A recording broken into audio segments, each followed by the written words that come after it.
నమస్కారం. ఈ రోజు నుంచి మాఘమాసం ప్రారంభమవుతోంది. శ్రీ మహావిష్ణువుకి ఎంతో ప్రీతిపాత్రమైన మాసం మాఘమాసం. అలాగే ఈ రోజు నుంచి శ్యామలా నవరాత్రులు కూడా ప్రారంభమవుతున్నాయి. శ్యామలా నవరాత్రులు సందర్భంగా మాఘమాసం ప్రారంభం సందర్భంగా కొన్ని ప్రత్యేకమైన విధి విధానాలు పాటించుకుంటే సమస్త శుభ ఫలితాలను సిద్ధింపజేసుకోవచ్చు. ప్రధానంగా శ్యామలా నవరాత్రులను గుప్త నవరాత్రులు అనే పేరుతో పిలుస్తారు. ఈ శ్యామలాదేవి లలితా అమ్మవారికి మంత్రి అని బ్రహ్మాండ పురాణం మనకు తెలియజేస్తోంది. అందుకే మనకి లలితా సహస్రనామాల్లో కూడా ఈ శ్యామలాదేవికి సంబంధించిన నామాలు ఉన్నాయి. మంత్రిణ్యంబా విరచిత విషంగవధతోషిత అని లలితా సహస్రనామంలో ఒక నామం ఉంది. అలాగే గేయచక్ర రథారూఢ మంత్రిణీ పరిసేవిత అని ఇంకొక నామం కూడా లలితా సహస్రనామంలో ఉంది. ఈ రెండు నామాలు మనకేం చెప్తాయి అంటే, లలితా అమ్మవారు భండాసురుడనే పేరు కలిగిన రాక్షసుడిని సంహరించేటప్పుడు లలితా అమ్మవారు ఏర్పాటు చేసుకున్న సైన్యంలో లలితా అమ్మవారి మహామంత్రి శ్యామలాదేవి. ఈ శ్యామలాదేవిని పూజిస్తే అద్భుతమైన జనాకర్షణ ప్రజాకర్షణ కలుగుతాయి. వాక్చాతుర్యం పెరుగుతుంది, మేధాశక్తి పెరుగుతుంది, రాజకీయాల పదవులు వస్తాయి, ప్రమోషన్లు తొందరగా వస్తాయి. అయితే శ్యామలాదేవికి సంబంధించిన ఆరాధనల్లో సాత్విక ఆరాధనలు ఉంటాయి, తాంత్రిక ఆరాధనలు ఉంటాయి. తాంత్రిక ఆరాధనలు కూడా ఉంటాయి కాబట్టి వీటిని గుప్త నవరాత్రులు, రహస్య నవరాత్రులు అనే పేర్లతో పిలుస్తారు. కాబట్టి సాధ్యమైనంత వరకు శ్యామలా నవరాత్రుల సందర్భంగా అందరూ కూడా సాత్విక ఆరాధన చేయాలి. ప్రత్యేకమైన మంత్రానుష్ఠానాలు ఉన్నవాళ్ళు మాత్రమే గుప్త నవరాత్రుల పేరుతో ప్రత్యేకమైన పూజలు చేయాలి. మిగిలిన వాళ్ళందరూ కూడా శ్యామలా దండకాన్ని చదువుకోండి. శ్యామలా నవరాత్రుల్లో రోజు శ్యామలా దండకం చదివినా విన్నా ఉత్తమ ఫలితాలు కలుగుతాయి, లేదా శ్యామలా సహస్రం విన్నా ఉత్తమ ఫలితాలు కలుగుతాయి.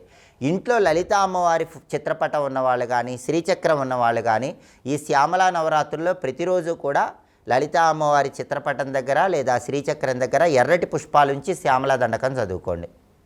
అలాగే శ్యామలాదేవికి ప్రీతిపాత్రమైన నైవేద్యాలు కొన్ని ఉన్నాయి. పులిహోర, బెల్లం పొంగలి, చక్కెర పొంగలి, అలాగే గారెలు, ఇవి శ్యామలాదేవికి చాలా ప్రియం. వీటిలో ఏదైనా రోజు నైవేద్యంగా సమర్పించండి.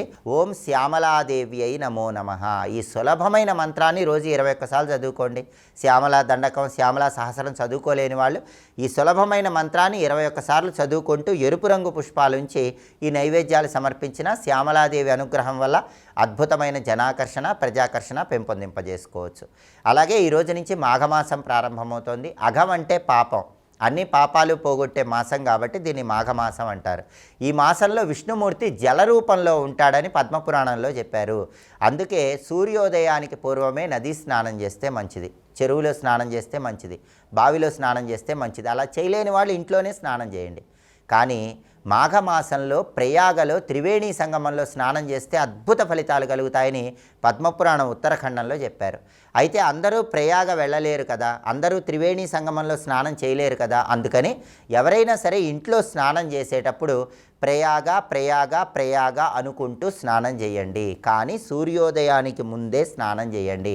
ఇంకా మీకు వీలైతే సూర్యోదయానికి ముందు వచ్చే కాలాన్ని అరుణోదయ కాలం అంటారు. ఆ సమయంలో చన్నీటి స్నానం చేస్తే అద్భుత ఫలితాలు కలుగుతాయి. కుదరకపోతే గోరువెచ్చని నీళ్లతో స్నానం చేసినా ప్రయాగ ప్రయాగ ప్రయాగ అనుకుంటూ స్నానం చేస్తే ప్రయాగలో స్నానం చేసిన అద్భుత ఫలితాలు కలుగుతాయి. అలాగే మాఘమాసంలో సూర్యోదయానికి పూర్వమే స్నానం చేసేటప్పుడు పద్మపురాణంలో చెప్పిన ఒక శ్లోకం చదువుకుంటూ స్నానం చేస్తే అద్భుత ఫలితాలు కలుగుతాయి. పద్మపురాణం ఉత్తరఖండంలో ఆ శ్లోకం చెప్పారు. ఆ శ్లోకం ఏంటో ఇప్పుడు మనం చూద్దాం. దుఃఖ దారిద్ర్య నాశాయ శ్రీ విష్ణో స్తోషణాయ చ ప్రాతస్నానం కరోమ్యద్య మాఘే పాప వినాశనం. ఇది శ్లోకం. ఈ శ్లోకంలో ఉన్న అర్థం ఏంటంటే, దుఃఖ దారిద్ర్య నాశాయ శ్రీ విష్ణు స్తోషణాయ చ, విష్ణుమూర్తి అనుగ్రహం పొందడం కోసం, దుఃఖము దారిద్ర్యము తొలగింపజేసుకోవటం కోసం ప్రాతస్నానం కరోమ్యద్య మాఘే పాప వినాశనం, పాపాలు పోగొట్టుకోవటం కోసం ప్రాతకాలంలో మాఘమాసంలో స్నానం చేస్తున్నాను అని ఈ శ్లోకంలో ఉన్న అర్థం. కాబట్టి అందరూ కూడా మాఘమాస ప్రారంభం సందర్భంగా, శ్యామలా నవరాత్రుల ప్రారంభం సందర్భంగా ఏ మంత్రాలు ఏ శ్లోకం చదువుకోవాలో ఇంకొకసారి చూద్దాము. మరి ఓం శ్యామలాదేవి అయి నమో నమః చాలా సులభమైన మంత్రం.